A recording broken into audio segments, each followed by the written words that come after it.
한편 A 의원의 성추행 의혹과 관련해 비난 여론이 확산하고 있습니다. 전국 공무원 노조 경남지역본부는 17일 양산시 의회 앞에서 기자회견을 열고 권력과 지위를 이용한 범죄라고 비판했습니다. 이어 A 의원의 즉각 사퇴와 시의회 제명, 재발 방지 대책과 엄정 수사를 촉구했습니다. 피해자, 시민, 양산시 공직자를 위해 이 사건을 절대로 가볍게 여기지 않고 엄중히 다스려 그 책임을 물어 다시는 이런 일이 재발하지 않도록 일벌백계 하기 위해 최선을 다할 것이다. A 의원은 국민의힘 소속이었지만 논란이 일자 16일 오후 탈당계를 제출했습니다. 국민의힘은 즉시 윤리위원회 소집까지 검토했으나 시의원이 탈당했다며 신속히 성비의자에 대해 일벌백계하고 대가를 치르도록 하겠다고 강조했습니다. 민주당 경남도당과 진보당 경남도당도 논평을 통해 시의회에서 벌어진 일이라 믿기 어렵다며 해당 의원의 제명과 철저한 경찰 수사를 요구했습니다. 올해부터 경남도 내 법인 택시 운전자는 매달 5만 원의 지원금을 받게 됩니다. 경상남도는 올해 5년 이상, 근속 1년 이상 무사고 도내 법인 택시 운수 종사자에게 매달 5만 원의 처우 개선비를 지원한다고 밝혔습니다. 대상은 경남 지역 택시 사업체 2,086명입니다. 특히 최근 1년 이내 여객자동차 운수사업법과 택시 운송사업의 발전에 관한 법률 위반자는 제외됩니다. 택시업체에서 운전자의 이력 등을 확인해 해당 지자체에 신청하면 재확인을 거쳐 지원금을 받을 수 있습니다.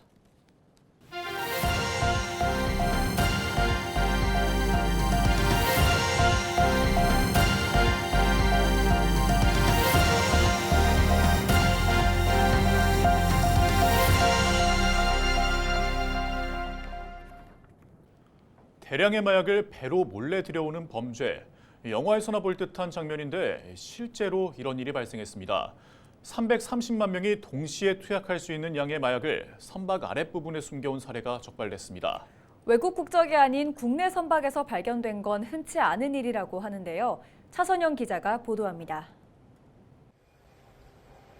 부산 신항에 정박 중인 7만 톤급 화물선 아래로 해경 잠수 요원이 뛰어듭니다.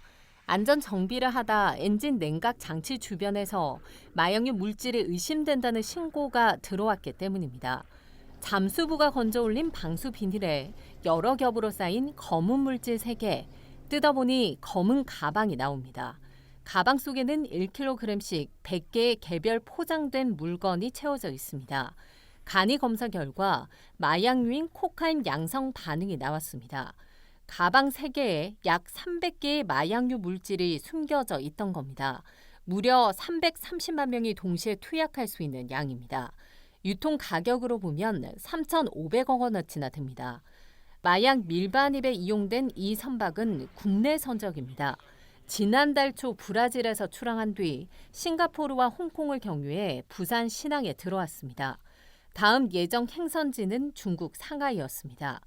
외국 국적 선사 선박이 아닌 국내 선박에서 마약류가 발견된 건 드문 사례입니다. 단계에서는 뭐라고 말씀드리기는 어렵고요. 일단은 선박 운항 스케줄을 또 저희들이 체크해보고 있고 거기에서 승하선했던 선원들이라든가 여러 가지 중복 체크를 저희들도 하고 있는 상황입니다.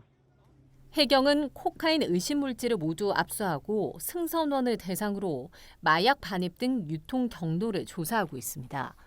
지난해 남해지방해양경찰에서 검거한 마약 사범은 84명, 1년 전보다 1.36배 증가했습니다. 주택가까지 파고드는 마약 범죄 근절을 위해 더욱 철저한 단속이 요구되고 있습니다.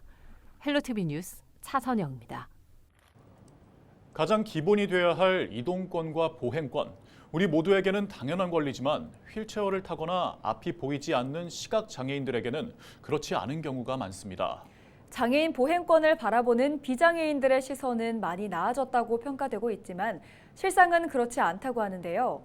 1cm로 좌우되는 장애인들의 안전, 전주현 기자가 보도합니다. 창원의 한 병원을 다니는 김현 씨. 병원에 갔다가 식사를 하기 위해 들린 한 상가에서 함께 온 지인이 사고를 당했습니다. 휠체어를 타고 건물에 들어가려다 높은 경사로와 이중턱으로 넘어진 겁니다.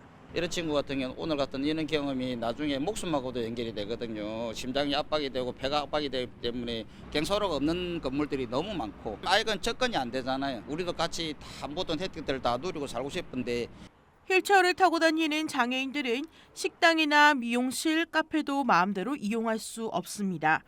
근린생활시설 중 상당수가 휠체어를 타고 진입할 수 있는 경사로가 없기 때문입니다. 뿐만 아니라 인도와 차도를 이어주는 경사로가 제대로 되어 있지 않거나 아스팔트가 깨지면서 높이차가 발생해 턱에 걸려 넘어지는 사고도 빈번하게 발생하고 있습니다. 장애인 편의시설 설치 기준에 따르면 경사로의 각도는 15도 이하가 되어야 되고 도로폭은 1.2m 이상이 되어야 합니다. 휠체어를 이용하는 장애인들의 보행권 문제는 경사로뿐만이 아닙니다. 공유형 킥보드나 가게에서 내놓은 적재물 등은 보도폭이 협소해지면서 이동하는 데 한계가 있습니다. 실질적인 변화를 가져오는데 상당히 힘들다는 거죠. 그래서 저는 이제 우리 이런 편의시설, 뭐 도로는 도로법 이렇게 시설을 담당하는 공무원들의 인식부터 관점부터 변화되어야 된다고 저는 생각합니다. 가장 기본이 되어야 할 보행권. 무심코 지나칠 수 있는 1cm의 차이가 장애인들의 안전을 위협하고 있습니다. 헬로티비 뉴스 전주연입니다. 사천 용남고등학교가 17일 2024 대한민국 교육박람회에서 대한민국 우수 교육시설 대상을 받았습니다. 용남고는 지난 2019년 교육부의 학교 단위 공간혁신 사업에 선정됐습니다. 이후 이 사업은 2021년부터 그린스마트 미래학교 사업으로 전환됐습니다.